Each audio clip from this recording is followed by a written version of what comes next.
Hello everyone, Baconator here, and I want to bring you a new series. This is going to be Smite Tactics. This is a new game that just came out by Hi-Rez, and it's a card game, or not really a card game, but a board game with cards. This has been called similar to the likes of Duelist and Hearthstone, and it's a game that I've been playing a while now. It's in early stages of alpha right now, so a lot of these things are subject to change. And I'm going to have a series of videos right now. For now, I'll do tier lists of what I believe how good every card is currently in the game. And after that, I'll start playing the game and showing you around the decks that I've created, at least so far. So without further ado, let's start with the first Pantheon, the Egyptian Pantheon. Now the first thing with Smite Tactics is that every character of every Pantheon has at least one leader so far. Ra is the only leader for Egypt so far, the Egyptian Pantheon. And he is 1 health, that's what that is right there. Or 1 attack, my god.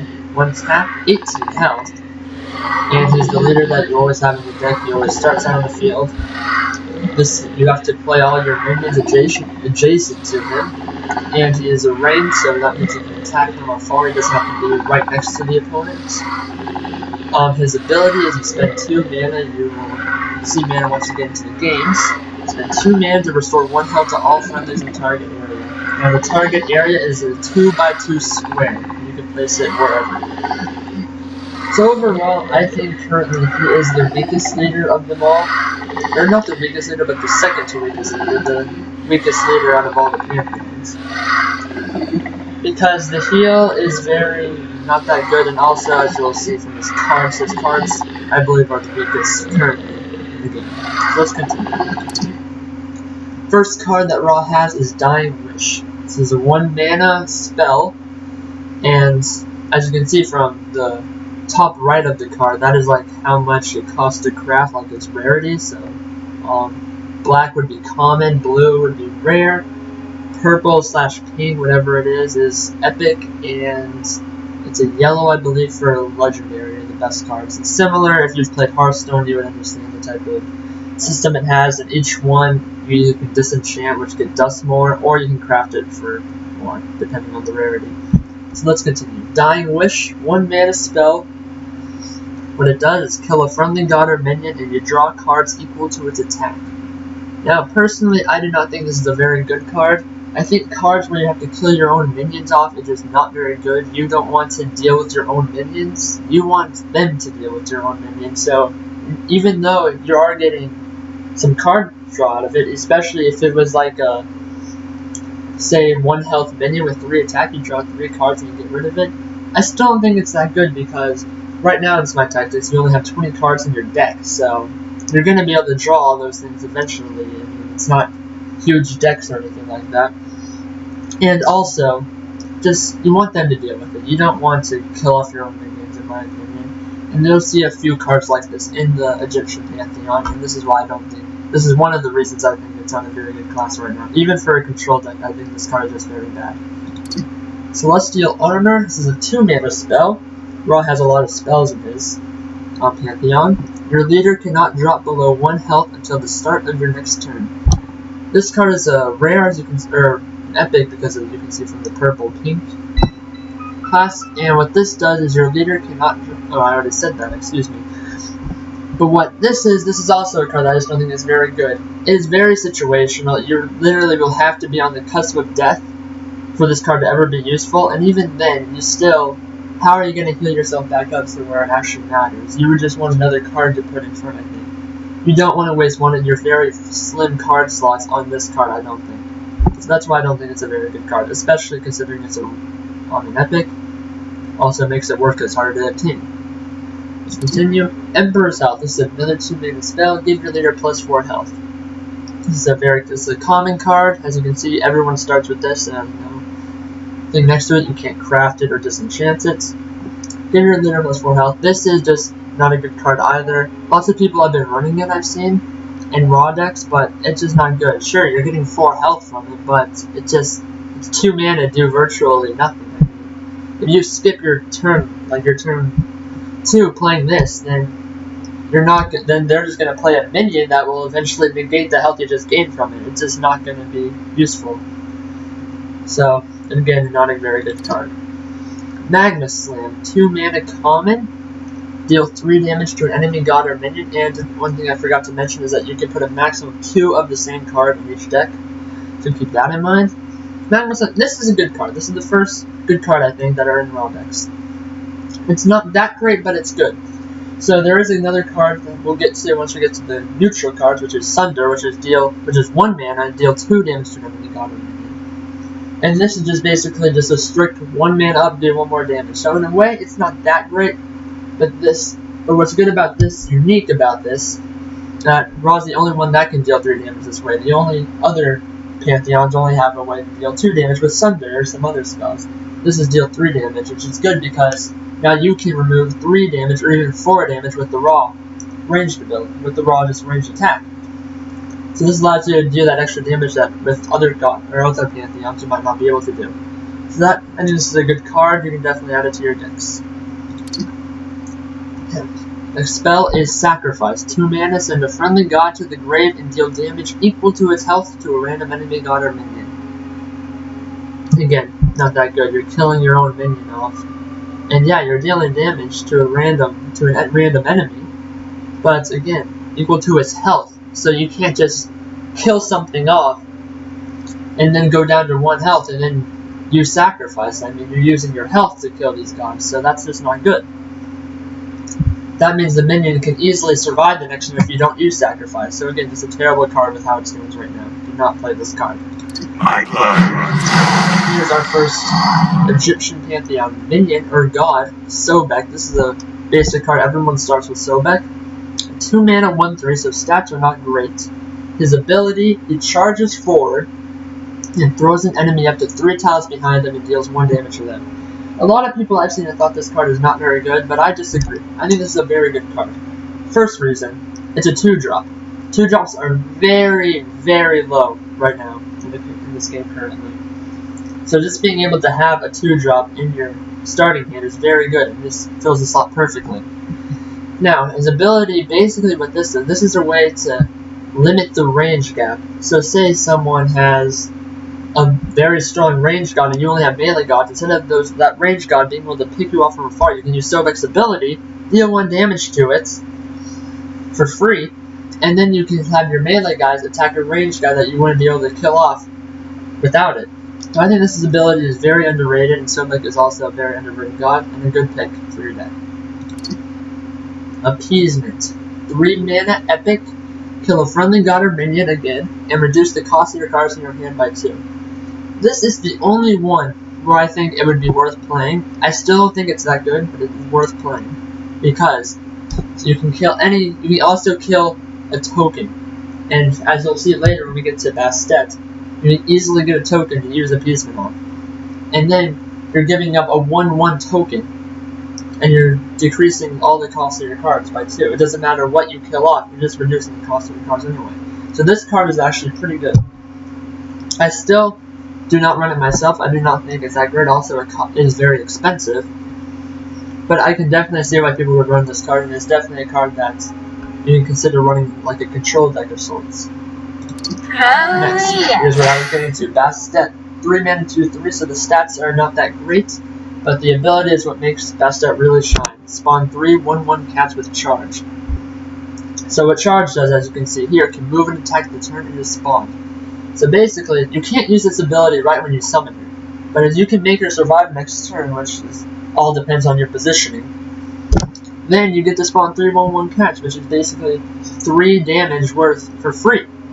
And also, you don't even kill off your Bastet while doing so. This is very good. They all have charge that can move 2 spots, so you can just completely wipe anything off, and even maybe have one left for damage, or just soak up some damage. Very good card. Definitely a must run in almost any Egyptian deck currently. Overall, very solid card. Meditation. 3 mana, restore 2 health to all friendlies in the target area. This card is terrible. It is doubling your already just basic ability that Raw has with this heal 1 to target area, because the target area is the same, that doesn't change. and you're spending 1 extra mana for 1 extra health, which doesn't matter. That's if you really want to spend the turn healing, you should just use the raw ability. You don't need to heal 1 extra. The card is very bad. Scarab's Blessing, another epic 3 mana. If this unit dies by the start of your next turn, bring it back to life with 2 health. This is a very interesting card. Now obviously it has very little ways to actually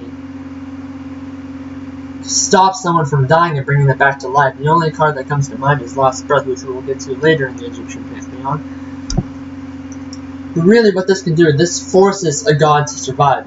So basically you want to, say you draw like one of your really big cards late in the game, and you have Scarab's Blessing in your hand already, you can play that big card, give it Scarab's Blessing, and that way it'll 100% survive, because if they kill it, it comes back to life. They'll have to kill it twice, which would be, if they're able to kill it twice, then you're already going to lose that game to begin with, because it's very difficult to do.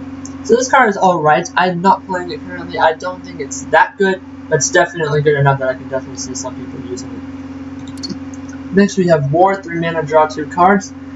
This, for me, is just a basic card. You see this in plenty of card games, like Hearthstone with Arcane Intellect if you play Hearthstone before. It's a good card.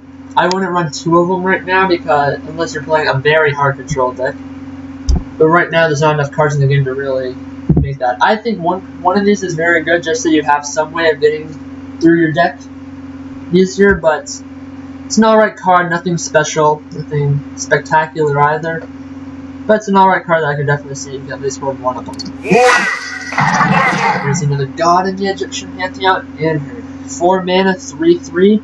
He's ranged, so he doesn't have to get into melee range. His ability, deal 3 damage to an enemy unit and knocks them back up to 2 tiles away. Target enemy hits a wall, they will be stunned. Now the wall can either be just walls inside the arenas itself, like the maps themselves, or it can be like the very edge of the map, also counts as a wall to stun.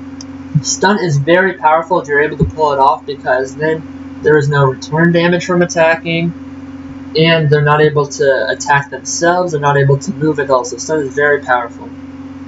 Moving them back is alright as well, because then say it's a melee character with lots of health that you're hitting, then you can knock them away from your minions and other gods, and then they won't be able to attack you, even if you're not able to get the stun off. And finally, what makes this ability really good is that it deals 3 damage, so it's basically on her attack. Now what happens when you use this ability, when you use abilities, you do not take that return damage that you would from a basic attack. So you can use this ability as an attack on another ranged character, and then it's like you have the pardon effect, which we'll get to later. So overall, on her is a very good card. He isn't epic, but a good card. Cataclysm, stun all enemies in target area. Target area is a 2/2, yet again. And stun, like I said before, is very good. This card is good in general. I do not think you need 2 of them in your deck. I think 1 is fine. And maybe you can add a different card here and there. But the stun effect is very good. You can stun multiple things at once with this card, which makes it even better. Overall, a good card, and you can definitely run in your decks. Execute, 4 mana, kill an enemy god or minion. Another good card. This is one of the big cards that Rot has, because it's hard removal. Any character in the game that you can't deal with right now, you use Execute on, it's dead. Nothing happening. You're just dead. Execute is definitely worth running in your decks. I would recommend 2 of them, especially if you're playing control deck, which is like the only raw decks you see right now. Almost everyone is running it. Very good card. Just instantly get rid of something you can't deal with. Last Breath, poison up to 2 random enemies for lethal damage at the end of their turn. This is basically Execute on 2 characters. The problem is it is at the end of their turn. The problem with the end of their turn is that they can attack you before, and since they're going to die anyway, they have nothing left to lose, so they're just going to sacrifice themselves. And this does not remove it instantly. So say you're trying to use it on a taunt minion or something, then you're still going to be taunting and still going to do damage to you. It might die afterwards, but it's too little too late at that point sometimes. So this is just a worse Execute, basically. Maybe you can run 1 of them if you're playing control deck, but I would almost never run 2 of these, because it's just too slow. Menion Recruiter, 4 mana, summon a random minion from your opponent's deck to the battlefield under your control. This card is terrible. Reason: there are only There's only one minion or two minions that I'm aware of that you can get out of this that's actually worth the 4 mana cost. Yes, you're taking it from your opponent's deck and you're putting it on your field, which is good. But for 4 mana, in the best case scenario, you're getting a Fire Giant, even if they have it in their deck, which is unlikely, or a Fury. Which, when you get those, it's great, but you're almost never going to get those. You're generally going to get a 4 mana Basilisk, which is only a 2/3, which is terrible, or even worse sometimes with like a 1/1 or 2 1s or 1/2s. You're very rarely going to get something worth the cost of this, even though you're taking it from their deck. So not a good card at all. I'm really looking forward to this. Neath, 5 mana 4/4. Ranged again, so that's very good. You always like to see range, because range is almost predominantly better than melee as it is currently, because the stats are just still good for range than they are for melee, and they don't take damage if they attack melee, so they're just ultimately better as it stands. Anyway, Neath's ability, deal 2 damage and roots enemies in a line. The line is just one big line up to 3 tiles in front of her, and you have to be standing in front of them for it to hit, obviously. And it deals half damage, but you do not take the return damage from the melee attack. Neath is alright. I would say she's not as good as some of the other cards in Egypt. Anubis is still better, I think. We'll get to him later. And Basset and Anher I still also think are better, because her ability doesn't do much. She is a 5 mana 4/4. She is a big threat, which is good. You do need to deal with it when it comes, especially with that range. If you play a big melee minion, then these can pick it off quite easily from far away. But she is still a good card. I would definitely, as it is right now, because there's not many minions in the game, you still definitely will run Neath in your deck, especially because she is a common, but not as good as she may look. There is Anubis, 6 mana legendary, so he costs a lot to craft. His ability, he's also ranged, 6 mana 4/5, so that's very good stats, especially for a range. Ability, deal 3 damage to target area. Enemies still in target area at the end of their turn take an additional 3 damage. So this is very good. This is a very good spell. I've never seen an Anubis yet actually in the game, so I do not know how his target area works. I would assume I'm assuming it's a line of some sort. I don't know, would it be horizontal or vertical? But that's what I would assume it is. Anyway, this is just completely takes control of the battlefield when you play this card. You have to have him live one turn, so you have to make sure you position him correctly so it doesn't get killed off instantly, because you want him alive to use this ability. It's very good. And then you just completely take off 3 tiles of the map completely. I'm assuming it's 3 tiles. Don't quote me on that. But you completely remove some tiles to be used by your opponent, because they're going to be dealing 3 damage to those areas. And then if they stand on them, even worse, they're going to take 3 damage anyway. So they're just completely taking off tiles from your opponent, which is very good. So overall, Anubis is a very good card. Hard to obtain, but very good. Ritual Tribute. 6 mana spell, so a big spell here. Draw a random god from your grave and put it into the battlefield. It gains +2/+2. This is another very good card. Remember, it is only a random god, so you have to have a god die, not a minion. So say you play a Basilisk or a Fire Imp or something along those lines, then you won't get it back. But if you play a god like a Sobek, a Bastet, a Neath, an Anubis, an Anher, then you get them back for +2/+2. It's random, so you don't get to pick and choose which one you get. But either way, giving any of those characters +2/+2 in stats, even for the 6 mana, is very good. This card is great. You're getting something that is very strong back on the field, and you're getting a +2/+2 anyway. So you're getting a very good deal for this card. A huge threat for your opponent to deal with, and it's a spell, so you're not even playing the minion. It's a good card. You can get an Anubis 3 times. So you have 2 Anubises. You play 2 Anubises. You play Ritual Tribute. That's your 3rd Anubis. And they can deal with 2 Anubises. How can they possibly deal with the 3rd one? You'd have to be way behind, and if you're already behind by then it's probably over already. So a great card. Book of the Dead, a 7-mana legendary spell. Summon 3 random gods that have died this game to the battlefield. A legendary spell, so that's not something we see every day, and it is definitely a very powerful one. Summon 3 random gods that have died in this game into the battlefield is extremely strong. Now granted, this does not summon 3 of the same gods, so you have to have 3 different gods die in the game. So that would be like a Sobek, Bastet, and on her, and Anubis, and Ethan on her. It'll be random, but you have to have 3 gods die, and also, which makes this card very hard to play actually, which is why it's not as good as it may seem, is that you have to have that god cannot be on the field when you play this turn, else you won't get it back. So say you've had a Sobek, a Bastet, and an on her die, and you have your second Bastet on the field, you cannot play Book of the Dead until that Bastet dies again, because it will not summon it. At least from my experience, because I have tried to play this card before, and it would not let me use it until my Bastet died, or I think it was a Sobek I was using actually that was on the field still. But yeah, very tricky to play, but if you are able to play it, it is going to be a big momentum swing, because you're going to have a lot of stuff to deal with very quickly. And finally, the last card currently in the Egyptian deck is Phantom Grasp. 8 mana legendary spell, so another legendary spell. Take control of an enemy god or minion. So this is a very interesting card. I don't think it's as good as it may look, but it's definitely good. So basically what you're doing with this card is you're effectively killing a minion your opponent used his mana to spawn. And then you're summoning that same minion.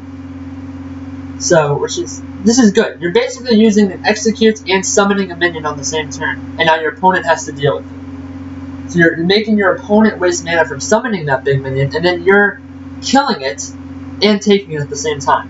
So this is a very good card, but it's very situational, because you don't want to use this on some standard 3/3 card, or some, I don't know, like say an Onher, or a Hades maybe from the Greek Pantheon, which we'll get to in a different video.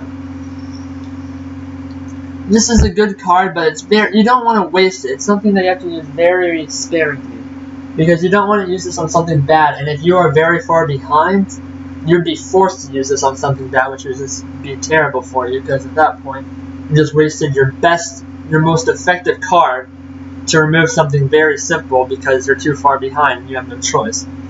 So it's a card that's very tricky to play, very situational, but overall a good card. That is the final card of the Egyptian Pantheon, as you can see. So in another video we'll be discussing the other Pantheons as well as the neutral cards. So thank you for watching, I hope you've enjoyed, and I'll see you in the next video.